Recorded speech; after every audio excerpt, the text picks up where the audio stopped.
how are you this afternoon?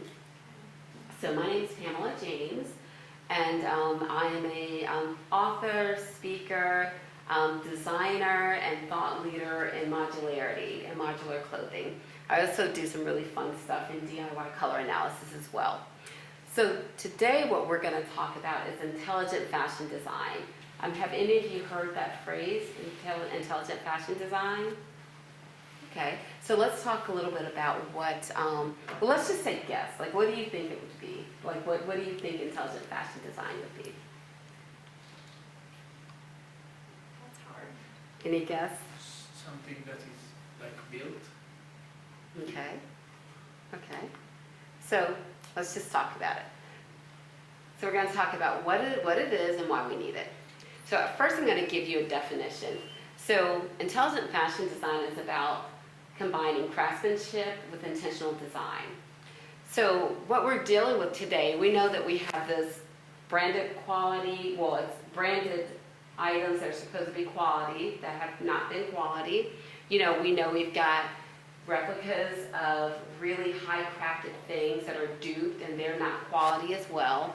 And then we just have pretty much cheap quality materials while they're charging premium prices. But all of this, no matter how you slice it, I don't care what name it is, it's all fast fashion.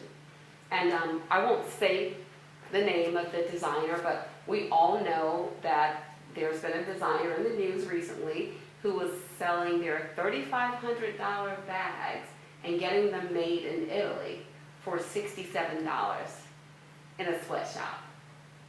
So, and when you see them on TV, they have, you know, people sewing in the atelier and the music's in the background. Everybody's in a nice white shirt. And I know, and you know, that's not what a factory looks like, no matter what. Like, that's not what factories look like. So with that, you know, people have gone back to understanding that, you know, we're smarter than this. Like, we are smarter than this. We're smarter than people putting labels and brands on things, and they're telling us that it's high quality, but we know it's not. I mean, we're watching it fall apart. We're looking at the sweatshops, and there's been about 3 different luxury designers that have been in trouble in 2024 based on this. So what it's doing, it's causing people to look at luxury differently and to look at fashion designing differently. So I've coined the phrase intelligent fashion design, just making sure that we have craftsmanship with intentional design. So why do we need, why does the fashion industry need intelligent design? Any answers for that? Well, I think like sustainability for one, you know, we can't keep exploiting our resources, whether that's people or environment. Right. And that is definitely one. So I would put that under, you know, understanding fabrics and craftsmanship and addressing human rights and health issues. The other thing that we have to understand, does anybody know the difference between a clothing designer and a fashion designer? Okay. So clothing designers have clothes that are on the rack that we all wear every day. You know, we definitely need clothing designers, so there's no slight, but they are always inspired by fashion designers. What fashion designers do that's different is that they challenge culture. They change things. They interpret what's going on now. They interpret the future, and, you know, they even prophesy about what the future is going to look like. So when you move into these really, really premium houses, design houses, you know, putting out mass production, what's happening is that we're not going to know what our society is really like. We'll have this almost cookie cutter look. We won't be able to look back at our clothing and say this is what they were using, this is how they did it, because we're not using these items for fashion anymore. Everything is just fast fashion. So historically it causes issues, and then when you look at environments, if you look at the global south, what happens when, you know, we ship things over to them that say Louis Vuitton, Gucci, Chanel, and they're wearing it? Well, what's happening is that there's a lost art in what's going on in their own environments in terms of the weave. So we're losing all of these skill sets just because of fast fashion. And the reason why I always like to come to schools, because it's an evangelical call, because, you know, we can talk the talk and we can say different things, but the truth is that they cannot create this unless we design it. You know, design the fabric, design the actual clothing. None of this starts unless we start it as designers. So, you know, we talked again about, you know, why we need it. And I think somebody said sustainability. And that's so true, because what's happening is that we're so busy trying to come up with some banana leaf shoes, but we're not using what we have. We have great stuff here now. We've got, you know, think about it. Linen is antimicrobial and it's biodegradable. So is silk, you know, so is certain cottons. You've got like a cotton out of India that you don't have to use the amount of water. So we have the resources already here, and so we're tracing waterfalls, we're tracing dreams when we have what's here. Now, and I will say, I do believe in research and development. I'm all for research and development, but I think, as we can tell with the weather, we got to take our next step.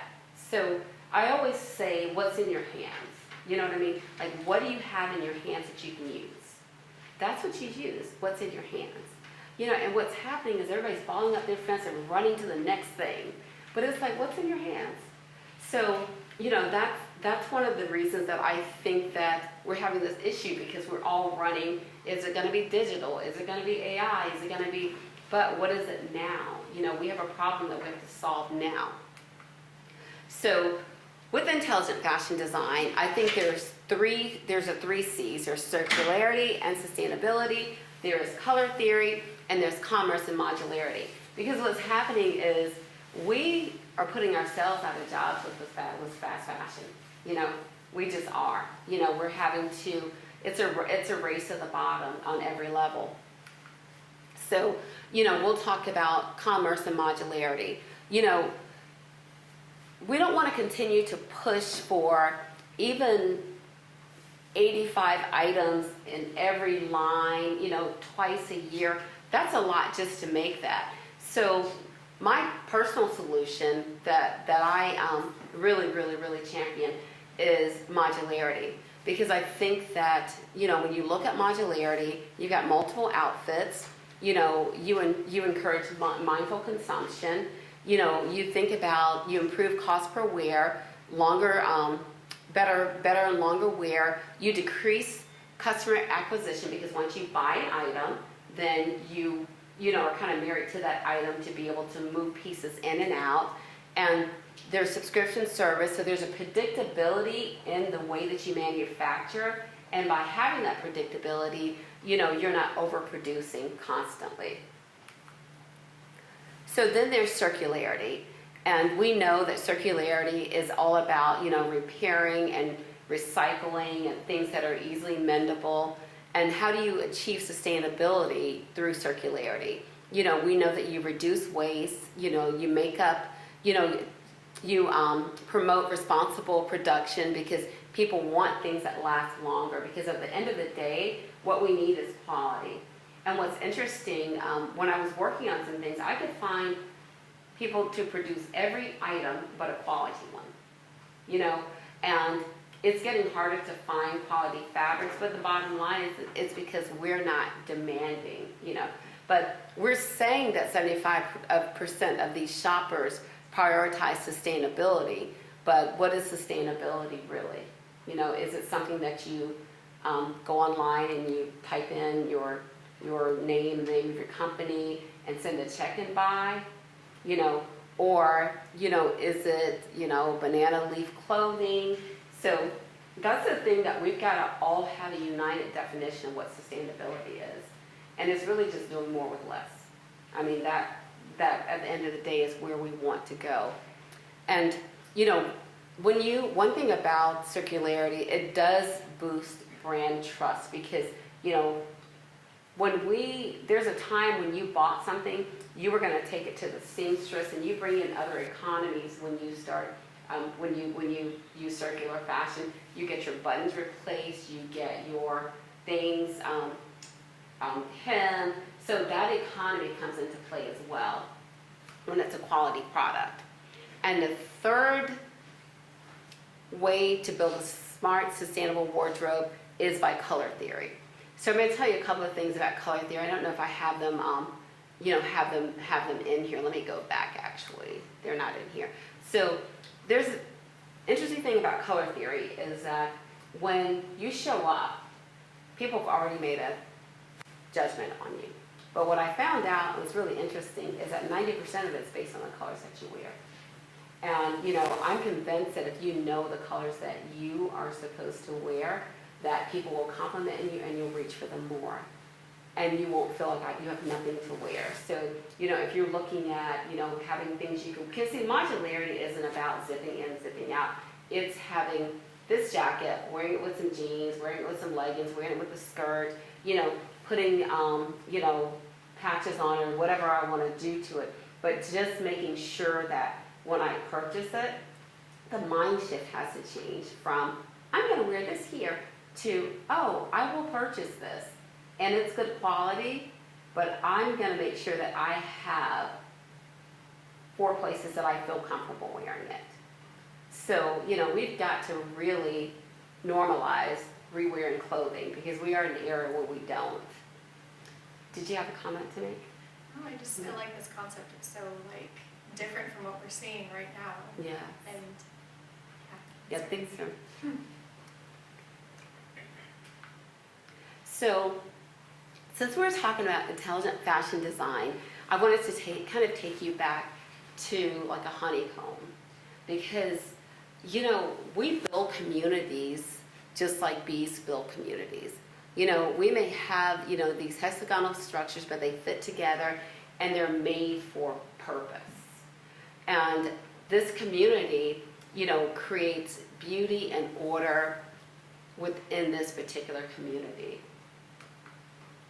So when I talk about modularity, it's nothing new. We've got modular homes. We have, see, you guys may not remember, but there's a time when you would open up a screwdriver set, and you guys have one, and then you put all the little magnetic pieces in it, right, to change. There's a time when you would open up a toolbox, and it would have 20. Can you imagine that? It would have 20 different screwdrivers for different things, because we hadn't discovered modularity yet. So what's happened is we have it in architecture, even building on top of each other and stacking apartment homes here in New York. That's modular. Those, when you pull out your screwdriver, that's modular. So what we found is that all other areas have decided that modularity was the next step. Fashion is one of the few areas that has not totally embraced modularity. So, we just talk about, the queen bee, how, we do need something in fashion right now that's going to inspire and direct us. I mean, we've got to have a queen bee right now, because right now we're all buzzing around and there's just no rhyme or reason. Everybody's on something different. Why is it 6, 8, 12, 15 years later and nobody can tell me what sustainability means in fashion? We have not come up with one Webster definition for what sustainability means to us collectively in our space. And I just think that says a lot. So, I think that we should lead the way. So I wanted to do visuals. Cocoon is a really good thing, and it's a really safe place for larvae. It's a safe place for careful transformation, right? And it's needed, but the thing about a cocoon is that it's a temporary shelter. It's not a permanent home. So what's happened is that our industry has been living inside a 100-year cocoon. For 100 years, we have done things the exact same. Almost the exact same for 100 years. We have not developed a new clothing system in terms of how to wear clothing. So what's happened is, because we haven't done things differently, we've just done them faster. And so what happens in that, and here's the thing about whenever you get to, and studies show, when you get to the pinnacle, when you're at your very best, and you're at your very best, there's a self-awareness, the next thing you do is drop lower because you have the confidence that you've been at your very best. So that's a natural thing in nature. So what we're trapped inside of is fast fashion, driving disposable trends, harmful chemicals, affecting both people and planet, acid wash jeans, you've got to figure out how they're made, distressed jeans. People are actually, they're truly distressed. There's sand in these dunes and people are actually distressing your jeans, jeans and they're getting silica in their lungs. And I just think that's really interesting how that plays out, and we love our distressed jeans. So poor craftsmanship, and that sacrifices quality for speed, overproduction, and lack of innovation, and a lack of awareness to do something different in our industry, and rigid designs. We've got a static clothing system that says you're not creative unless you've got like a big sleeve and a bow, and things that are not wearable. So, personally, I think that modularity represents the opportunity to break free from outdated practices and just reimagine not just how we produce clothing, but how we consume clothing. Because we're shifting blame one to the other. We will produce clothes that, we leave it to the manufacturer to produce the clothing, but we're not thinking about how we consume what's produced. And this is just, a basic call to unity. I mean, the thing that we have to remember is that one change 1 million times equals 100 million changes. So those little things that we do that we think don't matter, they really, really matter a lot. So what we're just asking you to do is to think about, in your processes, in your education, think about what you can do. And again, I'll say it again, like what's in your hands to do? And you and I talked about this earlier. Like what would be the next logical step for what you're doing? And it doesn't matter if you're in a program for design, if you're in a program for textile, if you're in a sustainability program, if you're in a actual design program. It's what's in your hands and what's your next step. So, why I champion and why I come and do this evangelical call to students for modularity. Because, I just feel like when you're changing, and I don't have any pictures of this, I thought I was going to pictures, but when you're thinking about convertible hemlines, layered panels, switching out sleeves, reversible designs, detachable hoods, changing collars, in a way that we can wear it every day, then we're making a difference. Like we are really changing society for what it is. And then I think I told you earlier about, the magic of color. So what I wanted to say is that studies show that people form a subconscious opinion, or about you or your brand within 30 seconds. And 90% of it is based on, color, which I thought was really, really interesting.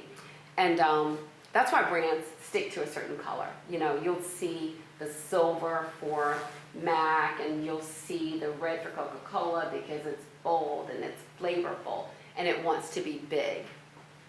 So I want to stop and tell you something about colors here. So I found it interesting that the color wheel was invented during the plague. So that at that time, and not only was it invented during the plague, it was actually, I don't have the music here, but it was actually set to music, which I thought was really interesting. So I don't know the song, I don't know the music, and for some reason I don't have it here, but the do, re, fa, does everybody know those? Those are actually set to color. So I thought that was really, really interesting. So what I wanted to do is to, I always like to have a little bit of fun in what I do. So before we do this, I'm going to ask, who has questions about what we've talked about so far? Can you explain again what you mean about this natural step in our life, having stuff in our hands? Yeah. So what that means is, can I give a personal example for you? Yeah. Okay.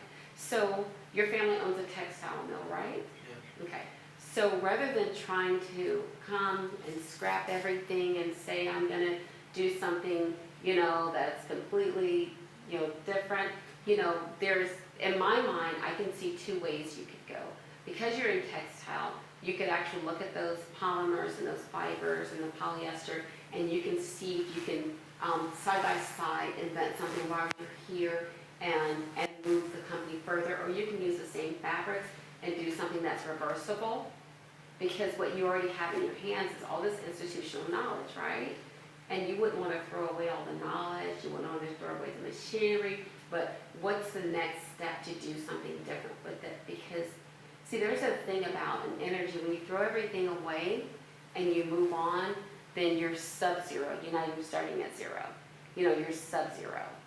And do you want to start at sub-zero, do you want to build with what's already there?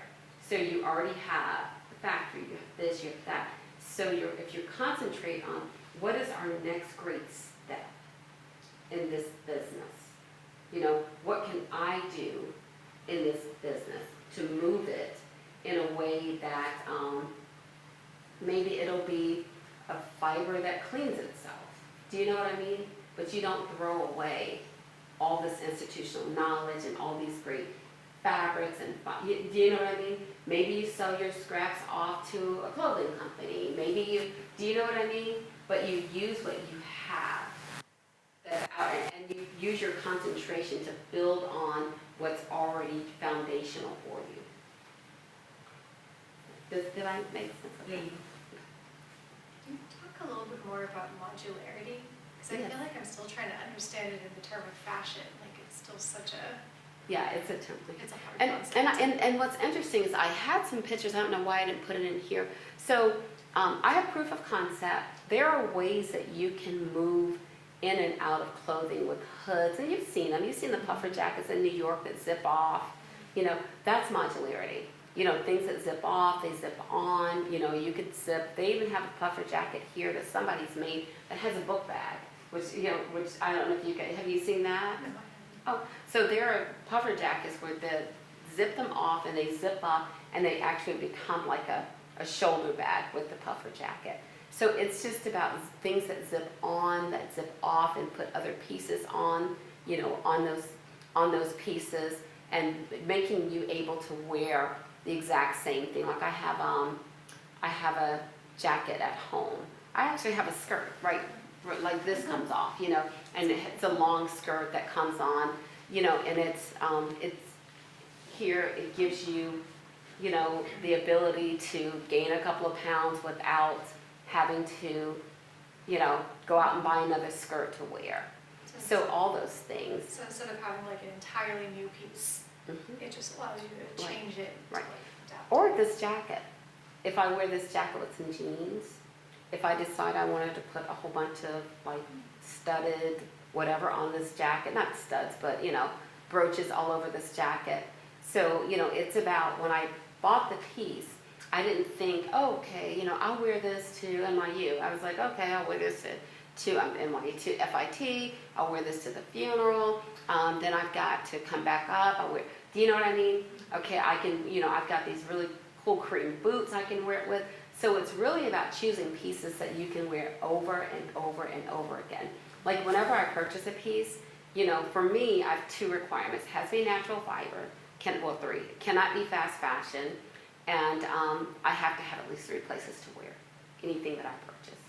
And you'd be surprised, that will limit your fast purchases very, very quickly. But I have more things in my wardrobe because things have been carefully thought out, you know, in terms of what, you know, like, you know, I know because of color, you know, that's part of the concept. I know that I love white, but I really shouldn't wear white. I love black, I wear it, but I shouldn't. I should wear chocolate brown, you know. So just thinking of all of those things and changing the consumer mindset around grabbing something to wear and go. And the thing is that the biggest thing is that it's not even about natural fibers or this. Just buy the best you can afford. And that's the important part. Like, you know, when you have to think about it. Like, if you can just pick it up and buy it, don't do it.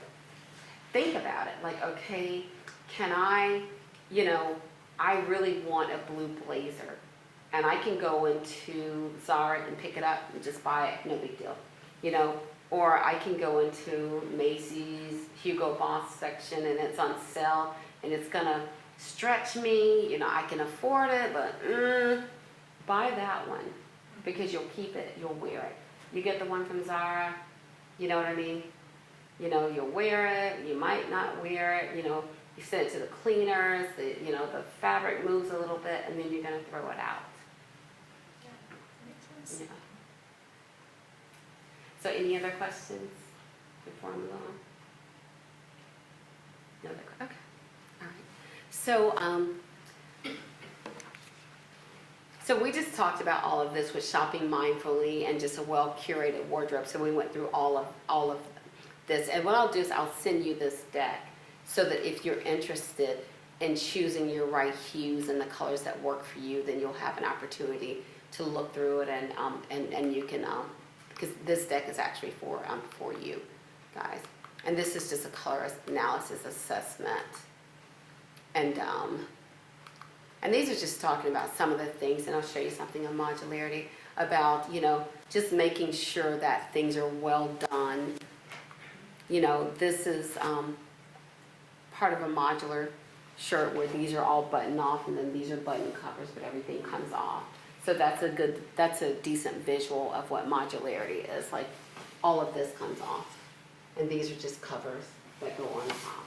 And just making sure that, like, if you have a blazer, you know, being comfortable, you know, just buying button covers for it. And you'll see more of those come into the market soon. And then, you know, just the type of fabrics that you make, type of fabrics that you're using. You know, one of the things about sustainability that's interesting is that when you're using small companies, that's sustainable. You know, I mean, that's sustainable. You know, you're using small manufacturers, when you're using small, you know, fabric companies, you know, family owned, that are, you know, those things are sustainable. You know, when you think about when you get away from the big corporate conglomerates. So just start thinking sustainable in different ways, because, you know, if you only buy things just like H&M, come on now, are you really sustainable if you're an H&M? I mean, it's really not. I mean, they can, and that's just greenwashing at its best. You know, Zara and H&M are not sustainable. You know, no shade against them, but they're just not. It's fast fashion, you know, and that's their lane, so it's okay. But, you know, we have to be sober-minded in terms of, you know, what they're actually giving us, and it's not. Those aren't sustainable fashion fabrics. But, you know, look at different, and the reason why I put this up, this is really interesting, because what I found is that small source fabrics, and I've had like 2 or 3 different companies, one in the US, the fabrics are different because they're not mass producing them. So the fabric is clean, it's quality. There are silks out here that you can wash. You know how our silks are delicate now, we're just like, ooh, don't touch them. I found silks that you can't dry them, but you can throw them in the washing machine, hang them up, they look beautiful, they're perfect. But what's happened is, I'm not really sure some of the stuff coming out of certain places are actually real silk. I'm kind of convinced, because our real silk, and I say our real silk, just age difference, our real silk, if you spill something on it, water never made a stain. Do you guys remember that? Like now, water makes stains on silk, and it never did before. But that's a viscose property, though, to make it. You know, so I'm just wondering if they're tainting our silks now. But, you know, these small companies, they only have their reputation. So, you know, they do better at all of this. So we talked about this earlier, you know, just moving into modularity. And I just believe that it's more intelligent design. And we've got to be smarter about how we do things and where we buy and what we buy and for the reasons that we're buying. And I think this is kind of our space. Like, we're not making more money from fast fashion. Corporations are, but we're not. Like, none of us are making more money, whether it's the fabric, because if it's fast fashion, you don't deal in this realm, but if it's fast fashion, then the fabrics have to be cheap, the labor has to be cheap, and at some point, you know, it's like having a HMO plan, you know, at some point, the designer may get paid on the front end, but on the back end, we're all suffering, from the environment. And not only that, we're all suffering economically. Because at this point, a lot of these places don't even have to have designers, honestly, because there's nobody who's doing the fitting. They get a flat. They don't even get a flat. They take the stuff that you've done off the internet and they put it up and they make it and they just keep moving. But we can really change the economy. If all the schools decide this is not who we're going to work for, this is not what we're going to do, things will change. So let me answer any questions. That is officially the end of my presentation, but it's small enough that I feel like, you guys want to ask questions or just really have a discussion on any issues or any things you may be concerned about. Can you talk a little bit more about how you became interested in this and like what brought you to these ideas in your background? Yeah. So it was, life is pre and post COVID now, right? Like everything's pre and post COVID. So I had a fashion brand, and I still did something different. I've always, wanted to push the envelope, and this is long enough ago that nobody was really using ponte knit and dresses and pants at the time. We felt like we had passed that in the 70s, and but I found a really good knit that was made in the U.S. and thought it was amazing. Found a great team of people who made it for me. So my business model has always been different. So at the time it was luxury hotels like Ritz-Carlton, Four Seasons, and with the ones that had boutiques, and I would travel, do a show, and leave clothing there with them and sell them the show, and then pick up the clients that were there. So that was my business. And I did washable workwear for women because at the time dry cleaning was a big deal. Like they were charging us, 2 times the amount as men for the same things. So that was important to me, and that was a push in innovation. But so my things were very capsule, very clean, because I didn't just want to peddle clothes. That's not why I got into business. I got into business to get fashion designer. So people were asking me for more things, and I did a lot of traveling to Europe. So I changed my business model a little bit. So I brought in pieces from, I would go to Paris, Milan, and Madrid. Madrid had really great, cool, trinkety stuff. So I would go and add on these really cool shirts with flashy purses, different things to add to my line, which is more basic women's workwear. So while doing that, as a designer, I never really dealt in wholesale, so I didn't see these wholesale areas. So after that trip, it was like, how much stuff can you have? So, took that last trip and thought, something's got to change, because, it was great money, because honestly, it's Europe, the stuff is great. I would get great wholesale prices to come over and mark it up, like crazy, because women were revenge shopping, because I'd always be at a car show, or it'd be doing Mother's Day, or, so I had this model and I loved it. But anyway, start wholesale shopping and start seeing, I saw too much. I saw can you really have a football field full of pants? This is real. And once I saw all of that, I knew I wanted to do something that would make it different. Well, when I went to Europe and you're bringing all that stuff back, the biggest thing is crap, I can't pack a lot to go, because I need all my weight, because I'm bringing 3 suitcases and I'm in and out of here. It was just craziness. But so that was part of my process. It's okay, how can I get this system where my stuff is in a tiny bag? So I started like that. And then, as time moved on and COVID happened, my business model shut down because hotels. That was my business model.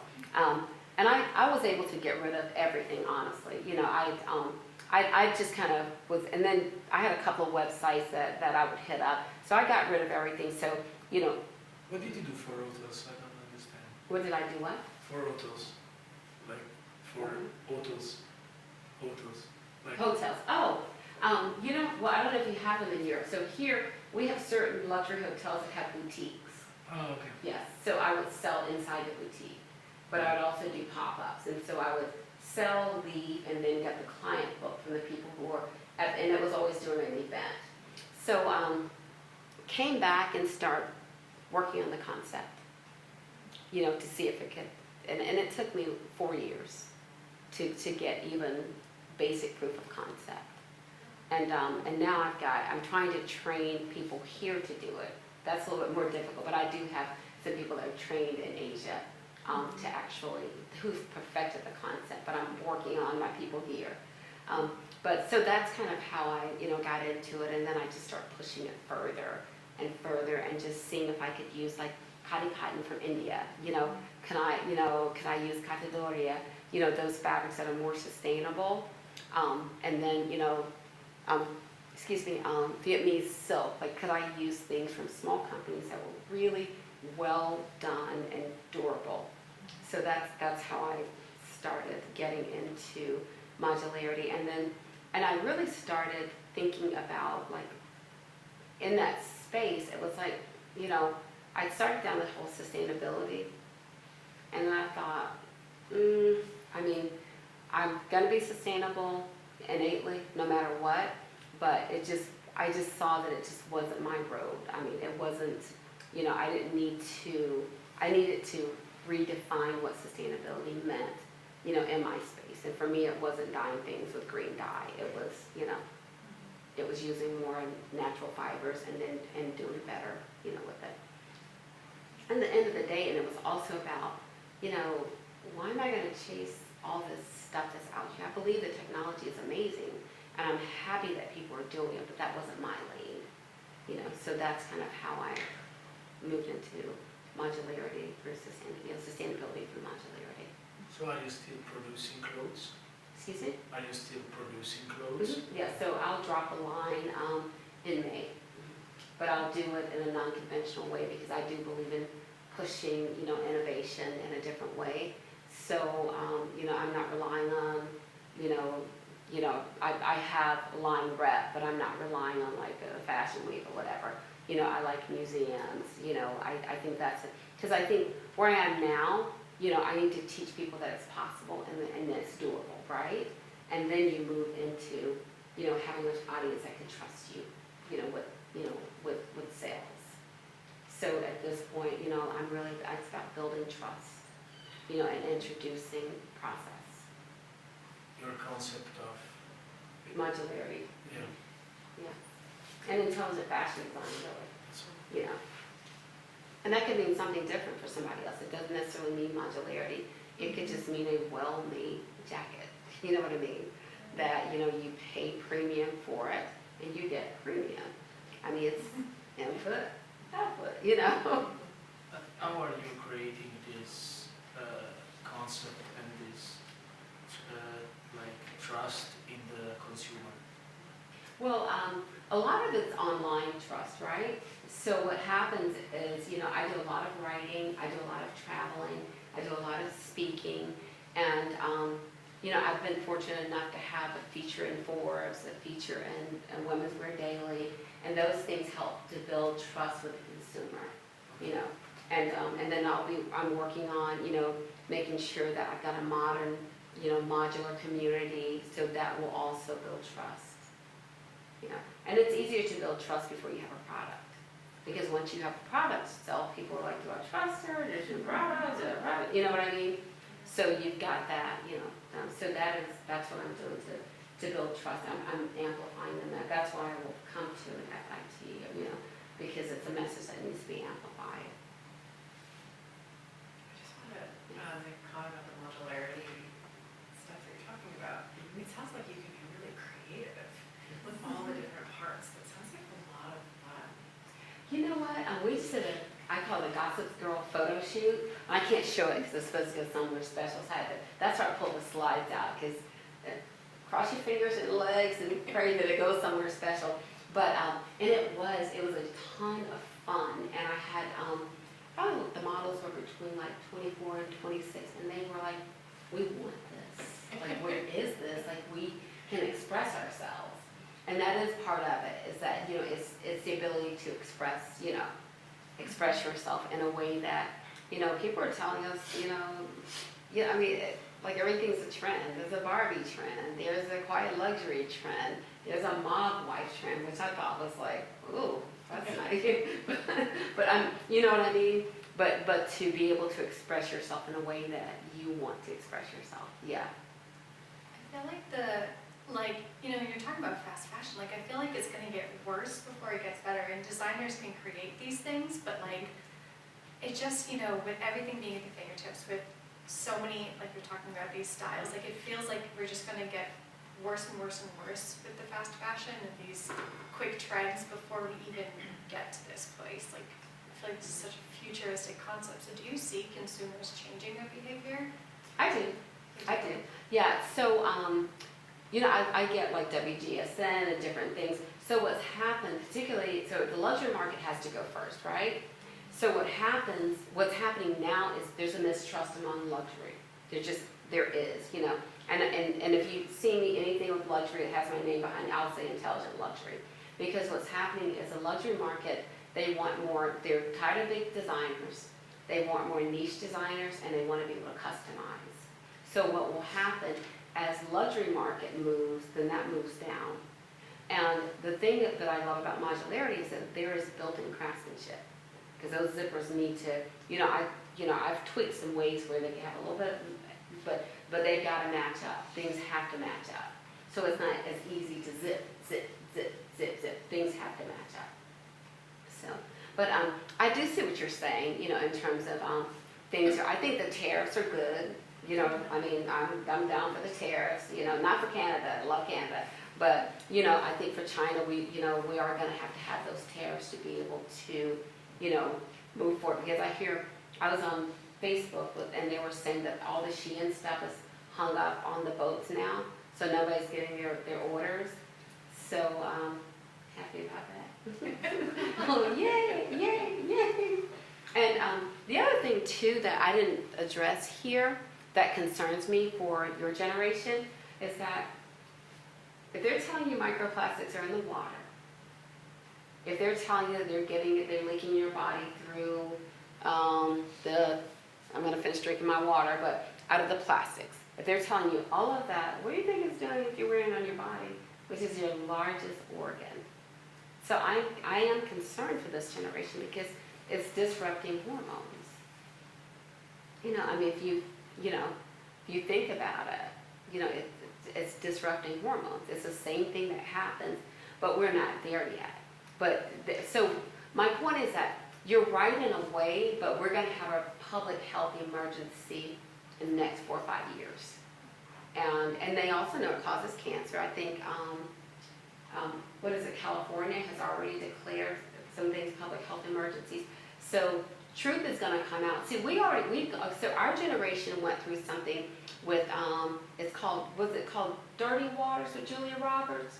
Remember Julia Roberts and had that with 3M?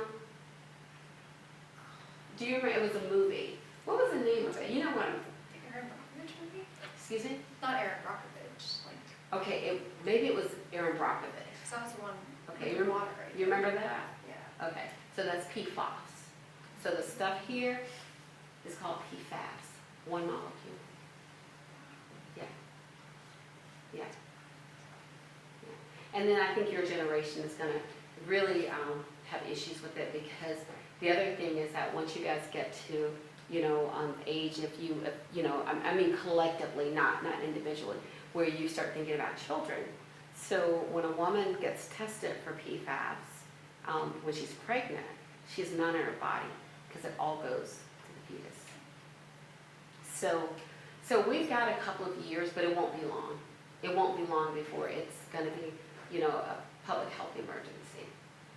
Things are just moving out. And then Georgia Tech, and this is the weirdest thing, I don't know how this is going to work, but I was talking to one of their scientists, and they're working on this bacteria that will eat the actual plastics, because that's just where we are. It's where we are in the world, where it's everywhere. So I think we do, like you said, I think we're going to crash and burn and have to make, but we don't have long though, especially in the global south. You know, the temperatures are rising.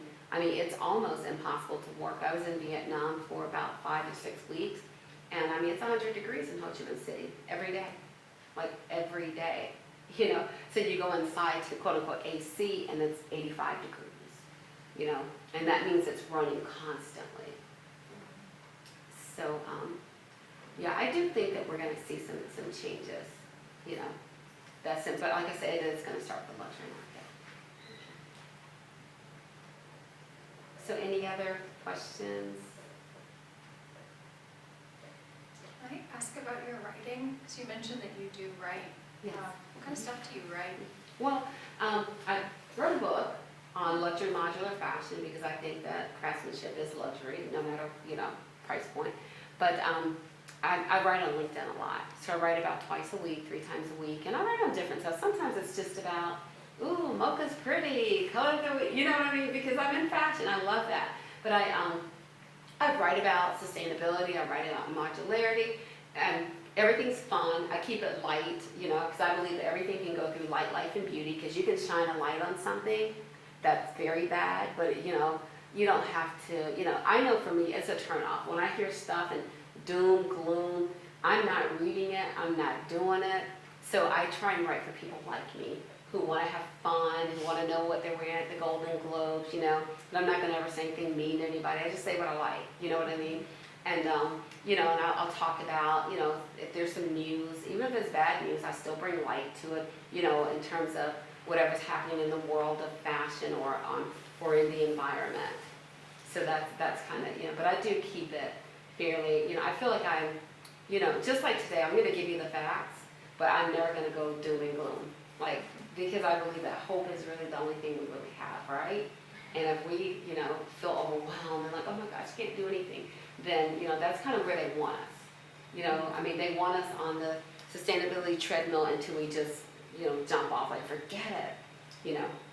And that's why I keep saying, whatever's in your hand, work on it, do that. You know, don't throw your hands down and start chasing, you know, just work. And then sometimes what's in your hand will move you toward that thing, that other thing, for sure.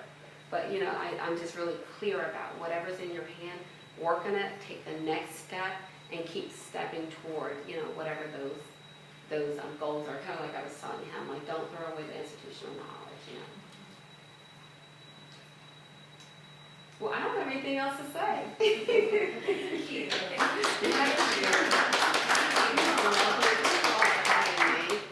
This is enjoyable. Really appreciate you being here. Oh, thank